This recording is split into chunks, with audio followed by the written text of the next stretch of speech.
Welcome, everyone. Fruits of the Orchard.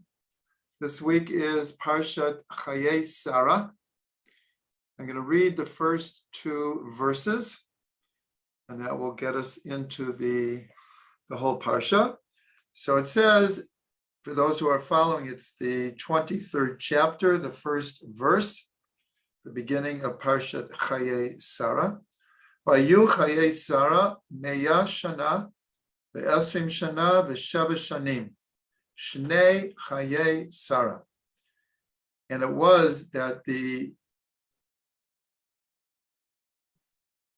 life of Sarah was 100 years and 20 years and 7 years.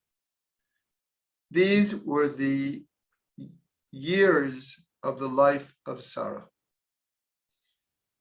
So you'll notice that it doesn't say she was 127. It says she was 127. Many different explanations of that. That's not our subject tonight. But what I want to point out is when it says Shnei Chayei Sarah, the years of the life of Sarah, the word for years in plural, a year is shana. In plural, here it's shnei, the years of. But that same word can be interpreted as the number two, shnei, shnayim, shnei Chayei Sarah, the two lives of Sarah. That we will discuss in greater detail in a minute. And then it says, B'tamat Sarah b'kiryat Arba. Sarah died in the place called Kiryat Arba. He Hebron. This name of Kiryat Arba is a different name for the city of Hebron. It's the same place. Today, there is a Jewish settlement called Kiryat Arba, literally next to Hebron. People walk back and forth, drive, but also you can walk back and forth. So here the Torah says that Kiryat Arba, that's where she died, but that's just another name for Hebron, the Eretz Canaan, in the land of Canaan. Vayavo Avraham lispod l'Sarah v'livkota. And Avraham came to eulogize Sarah and to cry for her. So this is how we're going to start explaining the Parsha. In Fruits of the Orchard, there are 4 articles. And tonight we're going to be touching on all 4 of them in one way or another. Excuse me. So first of all, why does this place have 2 names? One is Hebron and one is Kiryat Arba. So Rashi tells us there's 2 different traditions why it's called Kiryat Arba. Kiryat Arba literally means the city of 4. The city of 4. So what's the 4 here? So Rashi says that there are 4 couples buried there. Avram and Sarah, Yitzchak and Rivka, Yaakov and Leah. Rachel is buried by Bethlehem, Beit Lechem. And according to tradition, the first couple there is Adam and Eve. Adam and Eve are buried there. And in fact, that's why Avram wants to bury Sarah there. According to the Arizal, Avram and Sarah are reincarnations of Adam and Eve, Adam and Chava. And so that's one explanation. The other explanation is that there were 4 giants that lived in this city. So that's the idea of Kiryat Arba. Hebron we're going to see that the root of the word Hebron is lechaber, chibur, which means a connection. In modern Hebrew, a connection, even like in a pipe, is called a chibur. And that is the root of Hebron. It's a place of connection, as we'll see. And it also means, as we will discuss, it's from the same word as chaver, which means a friend. So here we could see a beautiful idea of what is a friend? Someone you have a deep connection to. That's why a friend is called a chaver, because they have a chibur. Okay, so let's start from there. What we didn't read is after he comes to eulogize her and to cry for her, now he has to bury her. And so the Torah explains how he came to buy the cave of Machpelah. And that's the name of it to this day. That's why Hebron is such an important place, because we can still visit the place where our patriarchs and our matriarchs are buried. This is our deep connection to our fathers and our mothers, that we know the burial place and we can visit and pray there. So the cave, now Avraham specifically asked that he could buy this cave. And it was in the corner of the land owned by Ephron. This is all explained in the Torah. And he asked specifically that he wants to bury her there.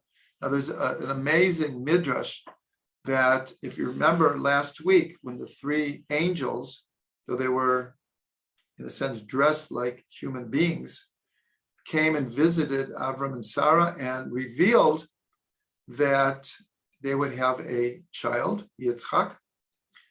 And so Avram and Sarah, they welcome in the guests, and it even explains what they fed them. And part of what they fed them was meat.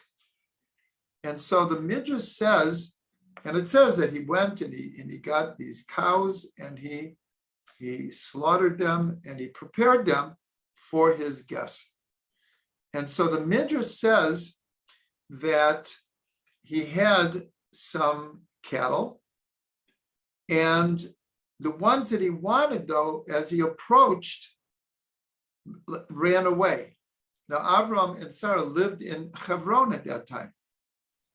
And so, according to this midrash, these cows ran into the cave of Machpelah, and Avram is chasing them.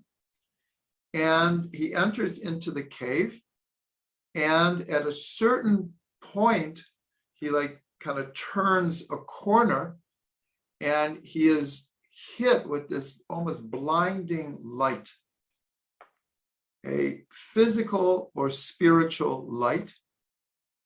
And it's revealed to him that this light is coming because Adam and Eve are buried there. And so later, when Sarah passes away, 37 years later, so when it came time to bury her, he knew where he wanted to bury her.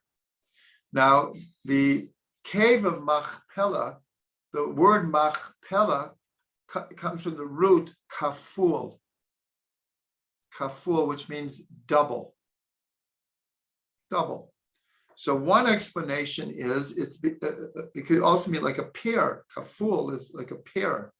So because this is a place where Adam and Eve are, and where Avram and Sarah would be, and then later Yitzhak and Rivka and Yaakov and Leah.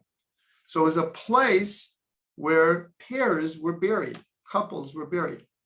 The other explanation, which is based on fact, is that it's what geographically it is a double cave. In other words, there is an entrance to one cave, and then that leads to one that's below it. So today, there are many, many stories about this. There's a huge building there around the grave sites. Now, we have to know that our patriarchs and matriarchs are also important in the Quran and to Muslims.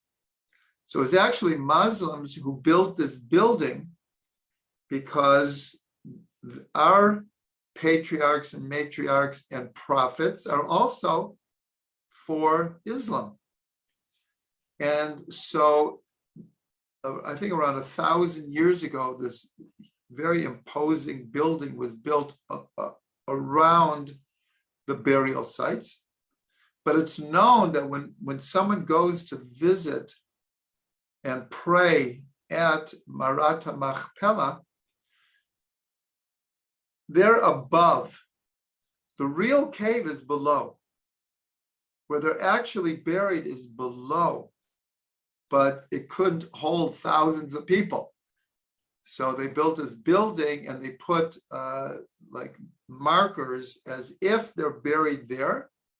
And they are buried there, but just below. They're buried below in a double cave.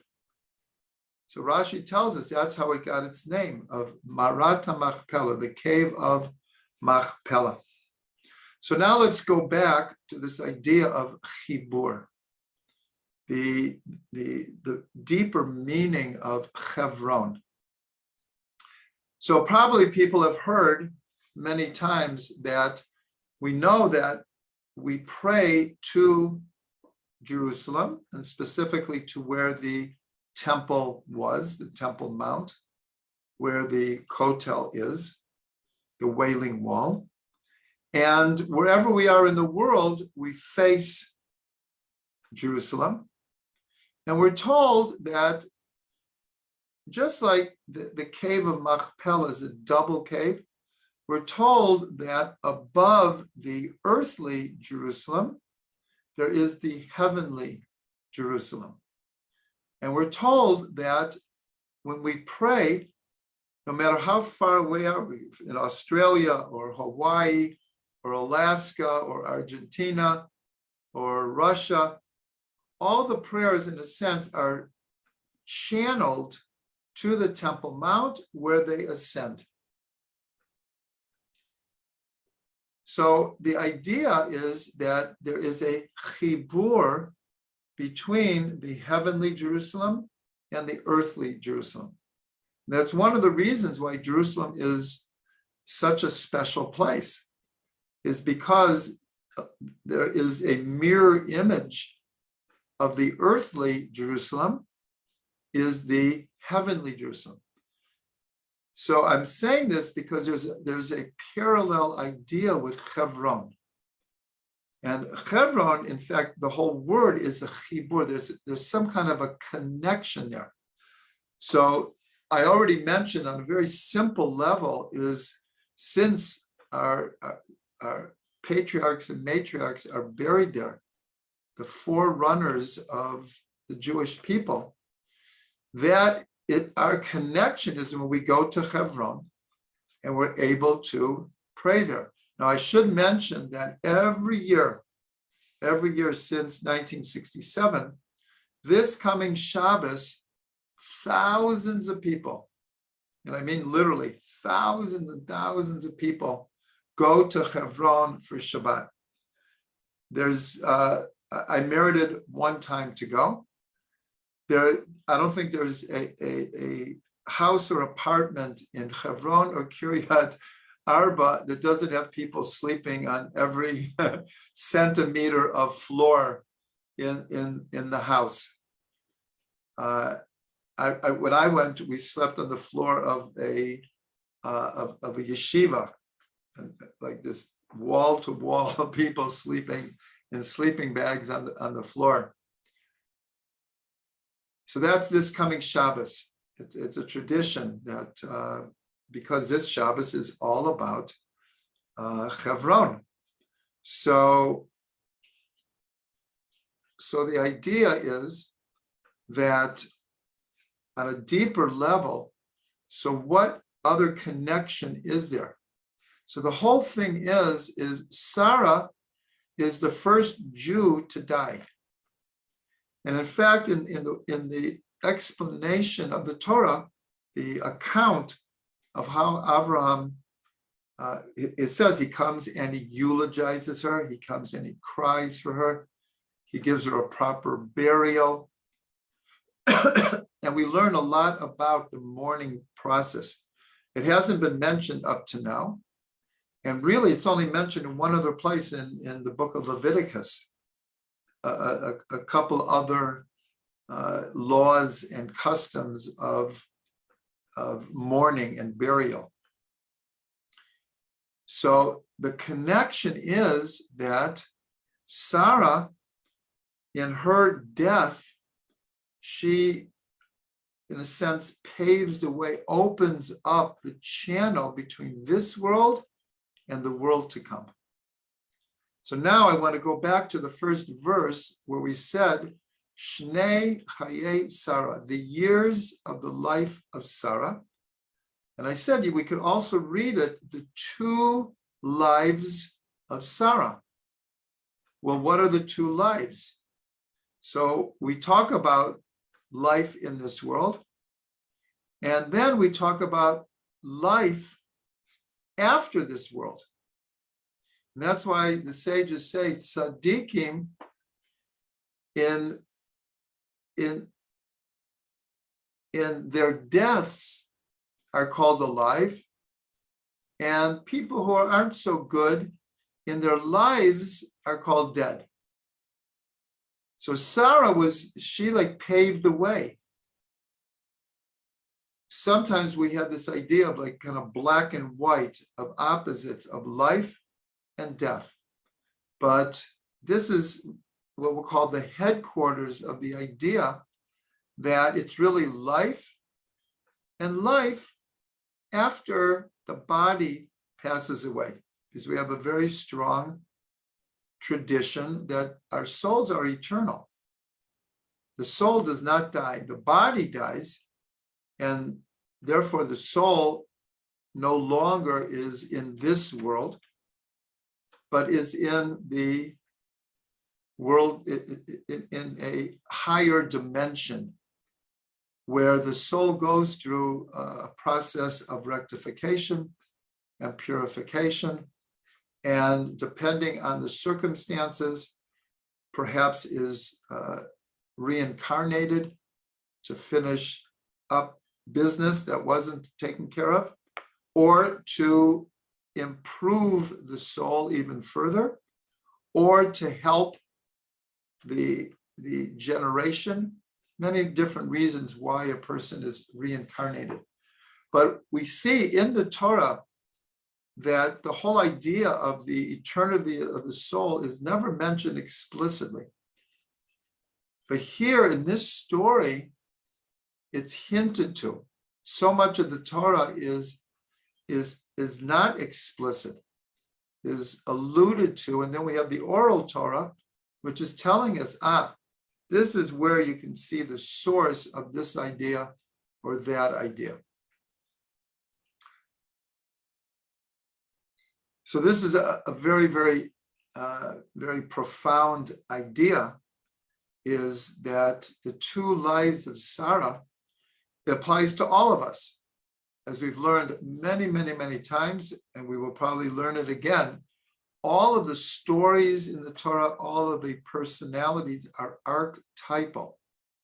So this is not just about one person bearing another person a long time ago.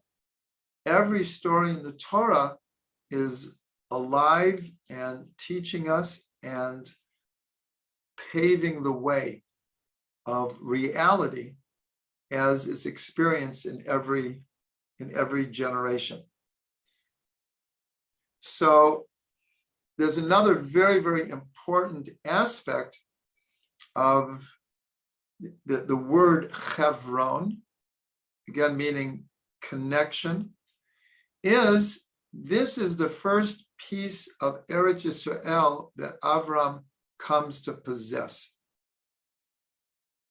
2 parshas ago, God tells him to come to the land of Israel. And then he's told to walk the length and the breadth of the land, because God, 3 different times, actually 4, I believe, in Parshat Lech Lecha, God promises that the land of Israel will be for the heritage and the lineage of Avram and Sarah. But until Avram buries Sarah, he doesn't own any of Eretz Yisrael. He's still a guest, a wanderer. And so his buying this plot of land, which the Torah tells us specifically, he bought for 400 pieces of silver. And this is very significant because later the sages, when discussing what are the dimensions of Eretz Yisrael, like just factually, how big is Eretz Yisrael, how length and width? And they say 400 parsang by 400 parsang. These are what are called the bigger borders of Eretz Yisrael. They're 400 parsang.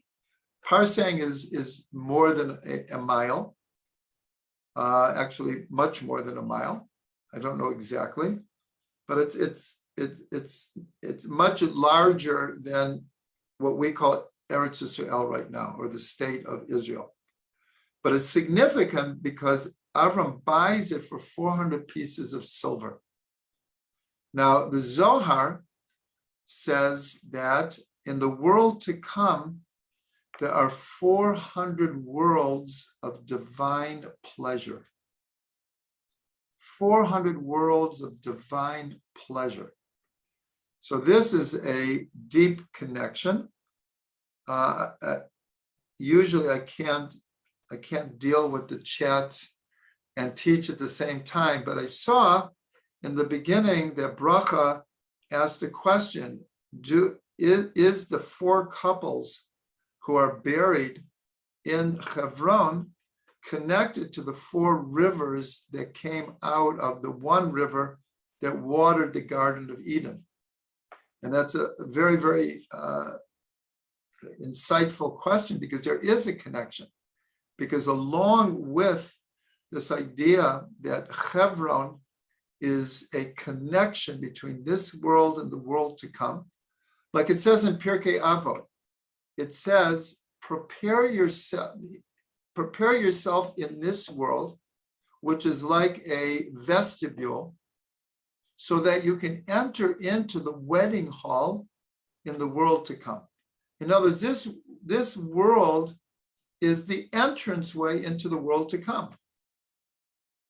And the soul is alive in this world, and the soul is alive in the world to come. And again, it's all alluded to in the beginning of this parsha. So I want to tell you a very, very important story, that right now the president of Israel is Herzog. His father was also the president of Israel. And his father, before he was president of Israel, was the Israeli representative at the United Nations. This present president, his grandfather, was chief rabbi of Israel. So that's quite a chain there, quite a shalshelet. So when the father was the ambassador to the United Nations from Israel, Hebron is still in the news quite often, but there was a period that there was constant fighting because there is a relatively small Jewish enclave in the heart of Hebron around Marat Machpelah and surrounded by many, many, many Arabs who live there. And sometimes there is peace, and other times it's not so peaceful. I remember in 1975, my wife and I, we took, it was a different time. It was a different time. We took an Arab, called a tender, like a minibus. We were the only Jews on the bus to Hebron. And we freely walked around Hebron with absolutely no second thoughts, no fear, into the Arab shuk and everything. At a certain point, that changed. And to this day, there is quite a bit of tension in Hebron, even though many Jews and Arabs have found a way to live together. It's the usual paradoxical reality of Israel. Anyways, when the elder Herzog was the ambassador, so there was some terrorist event, and it went to the Security Council, and the whole thing is, why do Jews even have a right to be in Hebron? And this is a very famous thing that Herzog, he put on a kippah, and he opened up a Tanakh to this parsha, and he read in Hebrew and he translated in English how Avraham 3,700 years ago bought, like approximately 2,000 years before there was any Arabs in Israel, how Avraham bought a piece of Hebron. And very famously, he held up the Tanakh and he said, "This is our deed to be able to live in Hebron." And so after that like set a precedent, and many, many times different ambassadors do the same now. When there's some kind of a question, do we have any right to be here? That they'll open up a Tanakh and they'll read something and say, this is our right to be in Israel. So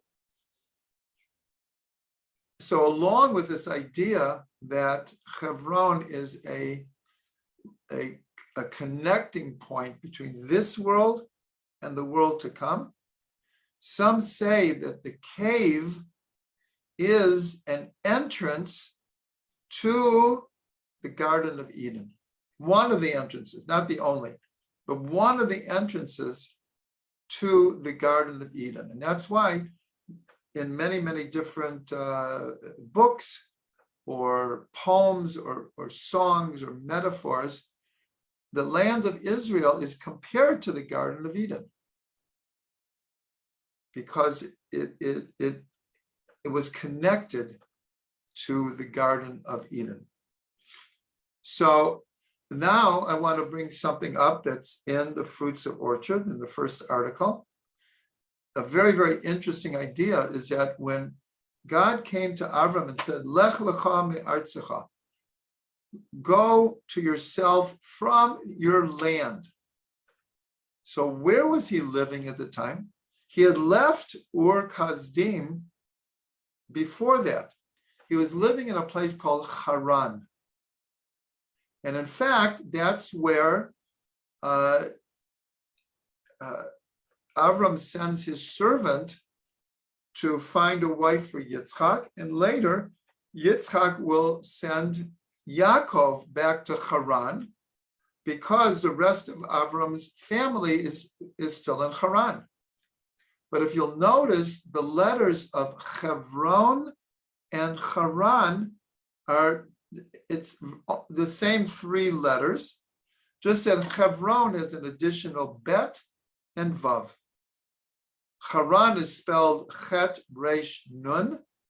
Hebron is chet bet resh vav nun. But the same three letters. And Rashi tells us that what does Haran mean? We see what Hebron means. It means a connection. It means a friend. Haran means anger. Rashi brings that down. The Haran means anger. And he explains that until Avraham, as it were, God's anger was kindled in the world. Why? Because Adam and Eve ate from the tree that they weren't supposed to. And then Cain kills Abel. And then there is the flood. And then they try to build a tower to fight God. It went from bad to worse. But it says that until Avram came, and the idea is he sweetened the judgments. He brought light to the world. He was the beginning of the rectification of mankind. So Avram goes from Haran to Hebron. And this is like a leap, a quantum leap of consciousness, of faith, and of history. Avram coming to the land of Israel. And in this week's parsha, he's purchasing. So we can make a allegorical drasha here with the two additional letters. Haran, which means anger, is turned into Hebron because there's two additional letters. So the bet is the number 2. And so this is connected to the pairs, to Kiryat Arba, to the 4 pairs, the 2 of a marriage that are buried there. And the idea of a chaver is 2 people are connecting one to the other. And the vav, the whole meaning of vav is connection. That's why in Hebrew, the letter vav means and. And in grammar connects 2 words, 2 ideas, 2 concepts. And, which is vav. So that's how these 2 extra letters turn Haran into Hebron.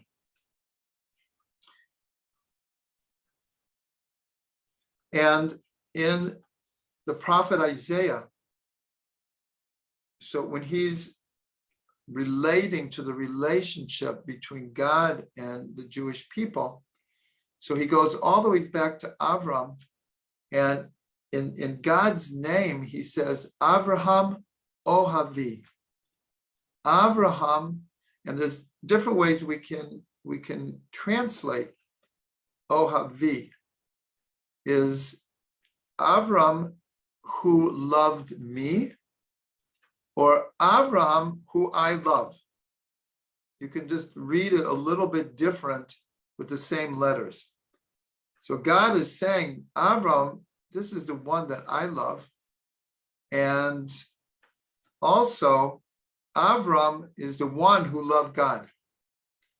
So this is obviously connection to the idea of chibur, of chaver, that the prophet is talking about the relationship between God and Avram, as it were, like best friends. Like best friends. And later, David has the same relationship. The name David is connected to, like on Shabbos, we say, Lecha Dodi, come my beloved. Dodi is the language of David. It's the same language. Lecha Dodi Likrat Kala. So this leads us into the second article in the Parsha, where the sages say an amazing thing. it's in a discussion in Masechet Kiddushin, which is about marriage, and going through all the different ways and customs and laws of how a husband and wife get married. What are the laws that make it a marriage? What is the wedding ceremony? What are the components? And so in the Parsha, it says that it uses the word kach. Avraham buys this field and he says, take this money. Take this money. And one of the ways that a marriage is consummated is when the groom gives the bride some monetary gift. In our days, it's a ring. That's where the whole idea of a ring comes from, is because it's part of the rules, the laws of how a couple becomes married. Just like in civil law, there are rules, there are laws of what a groom and bride have to do to get married. So this obviously the same in Judaism. So in later in the Torah, when it's talking about when a man and a woman get together, so it uses also the word kach. When a man takes a woman. And so the sages say, kicha mistei Ephron. In other words, just because this is what's called the gezerah shava. When one word appears in one place, and the same word appears in another place. And sometimes it appears that the contexts are completely different. But there'll be an oral tradition that there's something that's connecting these two appearances of the same word. And so they say, just like Avraham was able through a monetary purchase to get the land, a man has to give a wife some kind of monetary exchange. It's just one of the ways. We're just concentrating on this. So the amazing thing here, though, is that there is a connection between the way that Avram is purchasing the land of Israel and how a man and woman become connected. And so here we see a very, very profound idea, is that the relationship between the Jewish people and the land of Israel is like a marriage. And we saw this whole last year in the Shemitah year, where we treat the land with such reverence and with such honor. So the expression, I'm repeating it, is kicha mistei Ephron. Kicha is like the word kach, take. So it's saying kicha here, kicha there, and we learn it from the field of Ephron. Ephron was the one who sold the cave of Machpelah to Avram. And so here we just see this very, very deep idea of our connection. Hebron, remember, connection to the land is like a marriage. And just like there's the idea of covenant, when there is a covenant, it's a type of relationship that cannot be broken. It can be blemished, it could take a pause, but it can't be broken. We were in exile for 2,000 years. We were, in a sense, not physically able to connect to the land. Yet, every single day, 3 times a day, we prayed to come back to Israel. That connection just was never broken. But there's also one of the ways we relate to marriage is called Brit HaNisuin, a covenant of marriage. Even though divorce is allowed in the Torah, when it becomes no alternative, but ideally, at least, the idea of a lifetime commitment is called a Brit Nisuin, a covenant of marriage. So our covenant, which begins with Avraham buying this part of Hebron to bury Sarah, this is the marriage. And just like Avraham was married to Sarah in this world, that connection was never broken even after she leaves this world. And it's the same thing with when we lose a dear one, a close relative, is yes, they're no longer in this world, but it doesn't mean we're not still connected. Okay, the next article in Fruits of Orchard is going back to what we read in the second verse. And I'll just say it in English again, that after Sarah dies, so it says, Avram came to eulogize her and to cry for her. In the word to cry for her, leaf kota, the chaf is a small chaf. And as we've learned that there's not that many large letters or small letters in the Torah. They're fairly rare. So when you have a letter that's either big or small, it's trying to teach us something. So here we have an amazing idea. I'm going to give over two different ideas of why the chaf is small. And you're going to see that they're in a sense, there seem to be absolute opposites. So the first one is very simply that Sarah lived a long life, a fruitful life, 127 years. And Avram, he cried for her, but he didn't give up.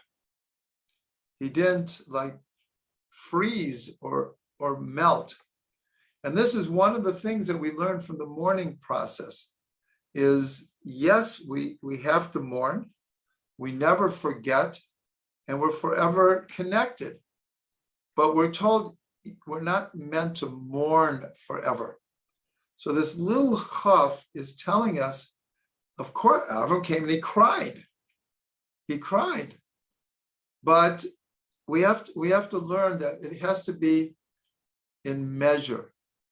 That and we have these amazing laws of mourning where we sit for 7 days and we really honor the memory of the person who passed away. Many people don't have this custom. And the day after burying a husband or a wife or a parent or chas or shalom, any of these, a child, someone will go back to work. And there it seems that the psychology is just got to get beyond it. But it's known psychologically when mourning is not done in a proper way, it comes back and haunts someone. It comes back like triple force. That's something you can't just sweep under the rug. So we have this idea, what's called sitting Shiva. And then we have 30 days, and then we have a year. So there's degrees of mourning, but in the end, we end the mourning period. But like I said, it's not like we forget and are not connected, but we're not supposed to mourn forever. So that's one explanation of the small chaf, is to trying to teach us that. There's another explanation that's exactly the opposite. And that is that, why is the chaf small? Chaf is the first letter of the word keter, crown. And we have an expression, Eshet Chayil Ateret Bala. A woman of valor is the crown of her husband. So here, this explanation is why is the chaf small? Is because Avraham, when he lost Sarah, he realized, in a sense, he lost his crown. Like part of him also left. And he felt minimized. And he, not that he lessened his crying, he cried more than ever. The exact opposite of the first explanation.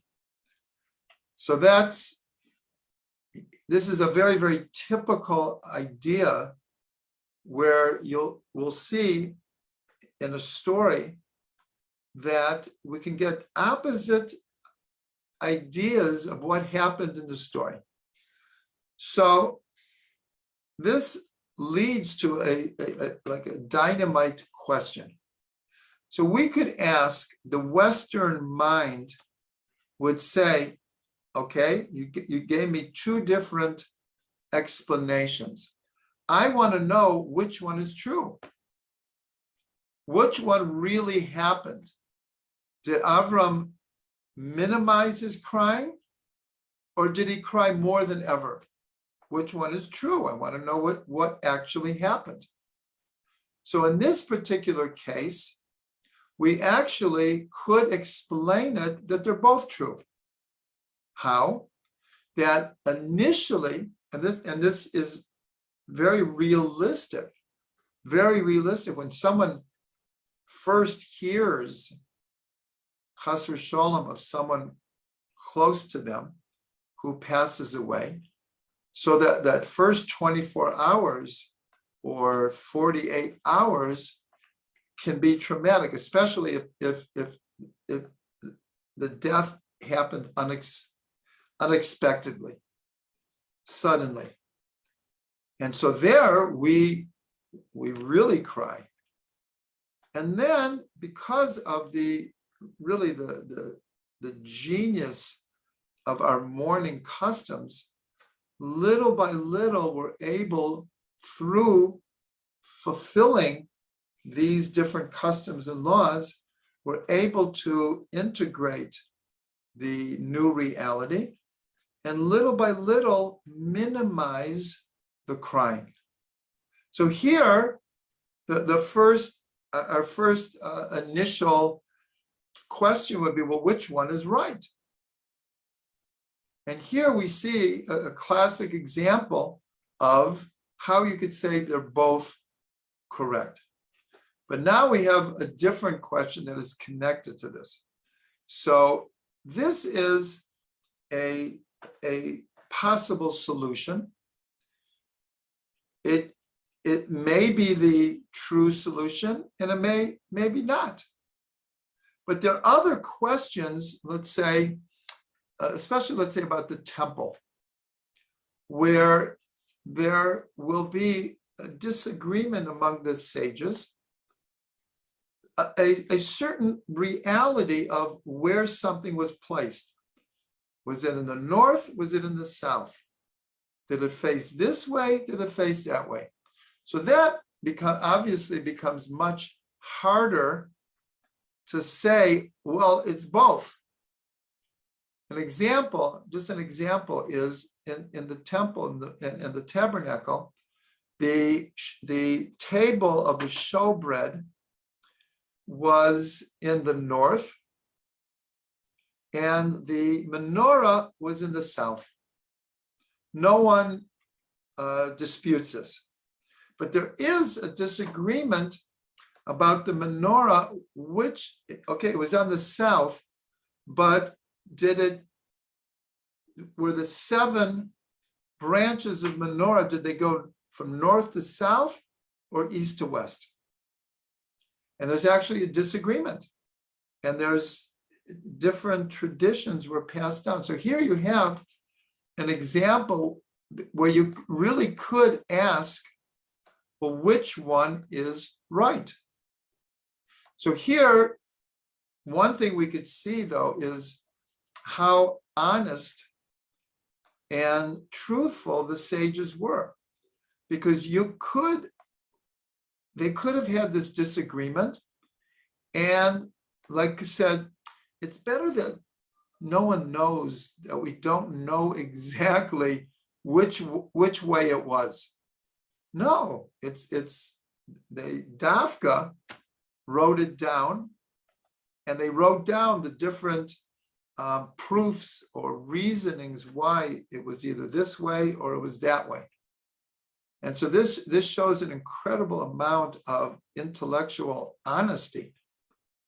And we see this throughout Jewish tradition, that so many disagreements that appear to be disagreements, the Gemara comes and says hundreds of times, lo kasha. This is not a difficulty. This, what we just heard, is talking about this circumstance, and this that we heard that was the opposite is talking about the same thing, but in a different circumstance. This happens throughout the Talmud. But again, then we have ones like, well, which one was right factually? And the truth is, we may never know. And there's nothing wrong with saying that. There's nothing wrong with saying that. You can imagine that in a holy text, you don't want to leave space for disagreement or unsurety. But that isn't our oral tradition. Our oral tradition is when we have a tradition that everyone agrees with, we have no problem stating that. And when there are traditions where there's two opposite ideas, we always see that there is definitely a possibility that there's no disagreement whatsoever. And there are times where we don't know. We don't know. There's a famous word that's used many, many times. It's called teku. When the sages could not come to a final conclusion, it was left until Eliyahu Navi comes, and he'll solve all of the disagreements. So that's a beautiful idea. It's a beautiful idea. Right now, we might not know, but in the future, we'll know. And we have, there are 5 different cases in the Torah where a question was brought to Moshe, and he says, I don't know. I'll ask God. And so the sages say, wow, what a great example. We should learn from Moshe that when we don't know, don't fake an answer. Don't fake because of what people might think, that we don't know this or we don't know that. So the sages say, teach your mouth to say, I don't know. When you don't know, say, I don't know, instead of trying to fake an answer. And the last article in this week's Fruits of the Orchard. So we really don't have time to properly address this, but I think I've mentioned before, just because the last 3 weeks has been all about Avraham, and already in next week's Parsha, we're moving towards Yitzchak and Rivka and Yaakov and Esav. And so I mentioned that I'm working on a manuscript that, with God's help, I'll be able to bring to light someday. And the idea is that Avraham was the most influential human being ever to have lived. That's the premise of the book. And the whole book is, in a sense, trying to, I guess you use the word, prove it, show it, how exactly that premise is true. And so the last article in Fruits of the Orchard, it's like a minuscule nutshell of this idea, but it's really an important idea, because when Avraham's name is changed from Avram to Avraham, so the Torah, God explains what the new name means. And it says that Avram would be Av Hamon Goyim, a father of many nations. And in the first communication between God and Avram, at least that's in the Torah, when God says, leave your land and your birthplace and your father's house and go to the land I will show you, then it says that, and it repeats it a number of times, and it's repeated for Yitzchak and it's repeated for Yaakov, all three, where God says that all of the nations of the world will be blessed through you. So this is a very fundamental idea, not just mentioned once or twice, it's mentioned over and over again. And this is where the prophet Isaiah puts it into just two words. We'll call it the mission statement of the Jewish people, is to be Or Goyim, a light unto the nations. And our whole vision of Mashiach is that ultimately, eventually, all the people of the world will come together in recognition of one God, and that will lead to peace and harmony between all peoples. This is from the time of Avraham till Mashiach comes. This is our mission statement. This is our vision, that's the direction that the world is going, despite all of the craziness that history has shown us. We never give up on our core belief that ultimately the Messianic era will arrive, and with it will come a new level of human consciousness, greater than what we really can conceive of today. We could say the words of that everyone will recognize God, and God will be more revealed in the world, and there'll be peace between nations. We could say the words and we could envision them and dream of them, but our consciousness is not quite there yet. But there's a very, very important belief that we have one foot in redemption now. We're in a redemptive process. And part of the redemptive process is to really envision this and to try to bring down that energy into our lives, and in a sense to start living the dream or the vision of Mashiach. And so we've been learning for a couple of weeks now about Avram and Sarah. And of course, Christianity and Islam they all recognize Avram as the father of monotheism.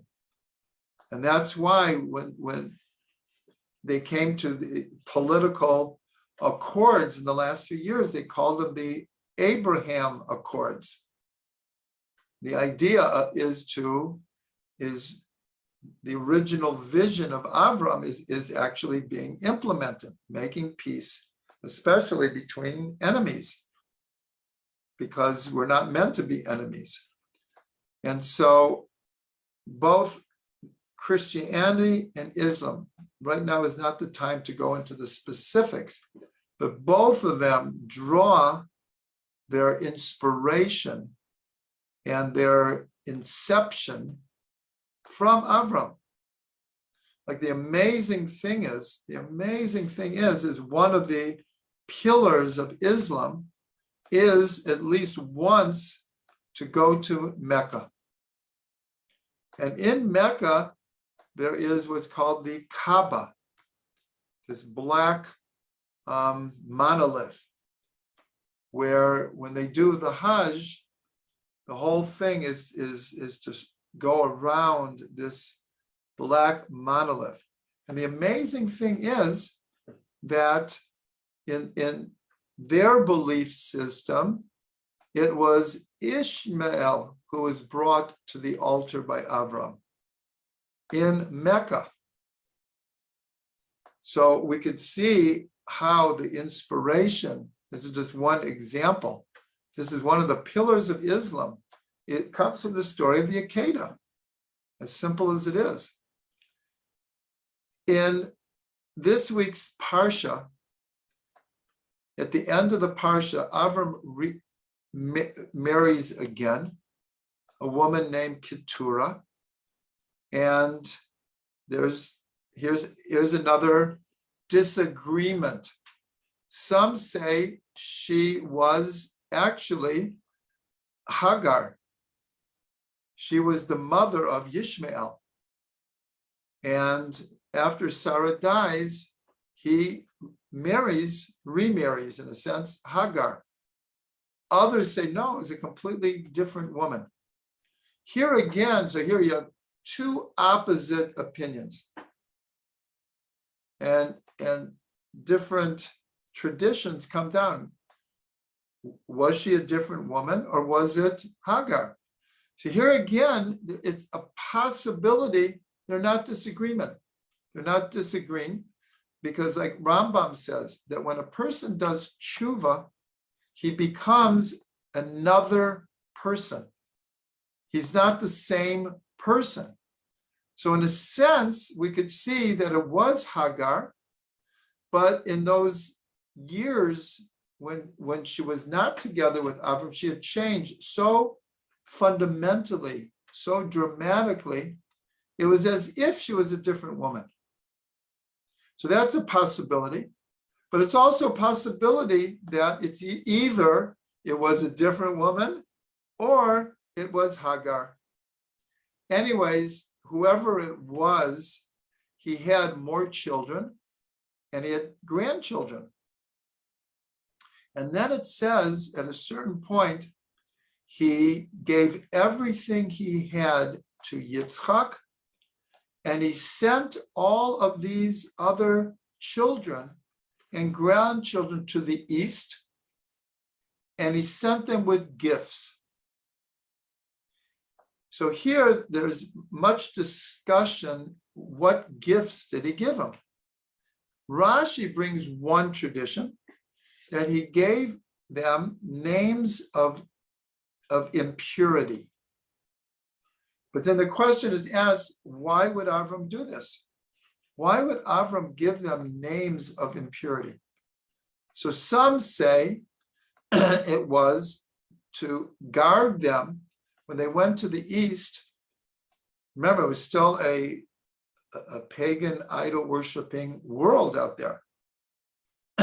To protect them from idol worship, that they would have the means to, in a sense, fight back against impure energies. Other people have different ideas of what these gifts were and why names of impurity, or just don't even accept that explanation. But there is much discussion of the connection between these children and grandchildren of Avram who went to the east and Eastern religions and Western religions. This obviously is a huge topic which we can't get into. There are obviously, just like in Christianity and Islam, were born out of the Jewish people and the Torah, but obviously they took a different direction. They they did what they did with their initial impetus. And it's the same thing with the East. There are many similarities between Eastern religions and Western religions, and there are many huge differences. But the idea, though, is the same way. First of all, we have to realize that Avraham was considered like the spiritual leader of the world. Before he even left Ur Kasdim, he was famous throughout the East, and that was called the East then. Ur Kasdim is what we would call Iraq now. But anything east of the Euphrates River was called the East. And of course, from there, it spread to what we refer to the East now. India, Southeast Asia, China, Japan. That's how we refer to the East. But in the old days, the East was closer to the West, put it that way. But it spread. So even before Avram left Ur Kasdim, he was already teaching about one God.